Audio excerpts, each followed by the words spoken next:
જી મગન દાદા, જય માતાજી. મગન દાદા, આ તમારા હાથમાં શું છે? ચીકુ.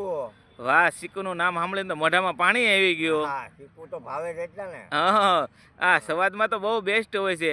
અને બીજા શું આનાથી લાભ થાય છે? આનાથી હૃદયમાં જેને પ્રોબ્લેમ હોય ને, હા હૃદય ધીરું હાલતું હોય, હા ધબકારા ઓછા હોય, હા, આ એના માટે કામનું છે. બહુ ગુણકારી છે. હા, જમ્યા પછી તમે કલાક પછી જમી લ્યો, પછી કલાક પછી 2-3 ચીકુ ખાઓ હા રોજે, એટલે એમાં ફાયદો થાય. હા લોહીની ટકાવારી થોડીક ઘટતી હોય હા, તો એમાં પણ ફાયદો થાય. વાહ ભાઈ વાહ, એટલે બધા ગુણકારી છે. ચીકુમાં બહુ ગુણ છે.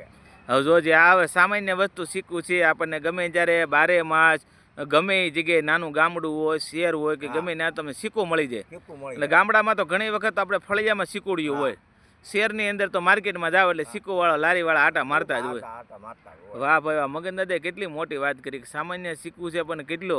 હવે તમે વાત જે હૃદયની કરી વાત 100%ની વાત છે હા, કે હૃદય માટે આપણું બહુ શરીર કામમાં. છે અવડી મોટી કાયા છે, બરાબર, ભગવાને દીધેલી, પણ એનું જે અહમ અંગ હોય તો હૃદય છે, એ બંધ થઈ ગયું એટલે આપણો સીતારામ થઈ જાય, હા બરાબર છે. પણ એને જો ફાયદો આપતો ફાયદાકારક છે શીખવું. હા, શીખવું ખાવ એટલે હૃદયને 100% મગન દાદા કે ચોખ્ખું રાખે. ચોખ્ખું રાખે, ફાયદો આપે છે. એને જે તત્વ જોતવા હોય છે ચીકુમાંથી મળી રહેતા ચીકુમાંથી હોય. મળી રહે. વાહ ભાઈ વાહ. અને બીજી વાત મગન દાદાએ કીધું કે ભાઈ લોહીની જેને ટકાવારી ઘટતી હોય હા, એમાં બહુ ફાયદો. બહુ ફાયદો પડે. હવે તમે કહો એમ કે લોહીની જેને ટકાવારી ઘટતી હોય એને ફેર સડે, હા, થાક લાગે, ચક્કર આવે. ચક્કર આવે, આવું બધું થયા કરે, કેમ કે હા લોહીની કમી હોય ને એના કારણે.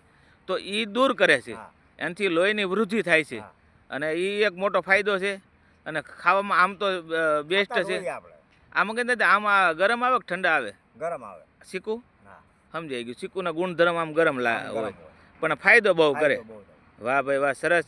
અને આમ જો ચીકુ તો મિત્રો એવા છે ને કે તમને થોડા ઘણા કાસા હોય ને તોય હાલે ખાવામાં, એવું કાંઈ નથી, બરાબર ને? તો હાવ પાકા જ જોઈએ. એવું હોય, હા, થોડા ઘણા કાસા નહીં ને? એટલે એમ ખવાય એવા હોય, નકર કાચું તમે ખાઓ ને ખીર હોય એમ. એવું હોય, હા, એટલે એને દૂધ નીકળે એવું કાંઈ હા, થાય? દૂધ નીકળે ને મોઢું ફાટી જાય. એવું અને છે? કાચું કડક બહુ લાગે. હા હા હા, એટલે પાકેલા જ ખવાય. હાવ પાકેલા હોય તે હા જ હા લેવાના. હા. વાહ. અને આ આમ મગન દાદા કોઈ સિઝન હોય કે આમ 12 માસ થઈ જાય? 12 માસ નો થાય આ. નહીં? અમુક ચીકુડી હવે વાવે છે અત્યારે યુગ પ્રમાણે 12 માસ ચીકુડી આવે છે. હા, નકર તો આ હોય ને સીઝન હોય ત્યારે જ મળે. ત્યારે જ મળે, હા, તે પેલા કાંઈ નહીં. નહીં. એ વાત 100%. કેમ કે અમુક છે ને આ બધે ફળ ને એવું હા, બધું હોય, એમ સિઝન હોય, શાળો સમો હોય, અમુક અમુક એની સિઝન આવતી હોય. અને સીઝનમાં ખાવ ને હા એ જ તમને ફાયદો થાય. મળે 12 માસ બરોબર. હા હા, અત્યારે પણ 12 માંથી ચીકુડી આવી ગયું છે. સમજાઈ એ ગયું. 12 માસ મળે. પણ સીઝન બારું ખાવ ને હા, એ બહુ ગણ ન કરે એમ.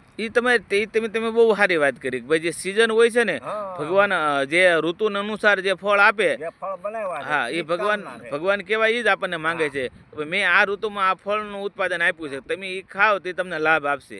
પછી સમય વયા ગયા પછી ખાવ તો એનો એટલો લાભ ન મળે. લાભ ન મળે. એ વાત 100% તમે કરી છે. મિત્રો, એક ખાસ વિનંતી છે કે વિડીયોને લાઇક કરી દેજો, શેર કરી દેજો, અને આ પેજને ફોલો ન કરવું હોય તો ફોલો કરી દેજો. ખૂબ ખૂબ આભાર, ધન્યવાદ, જય માતાજી.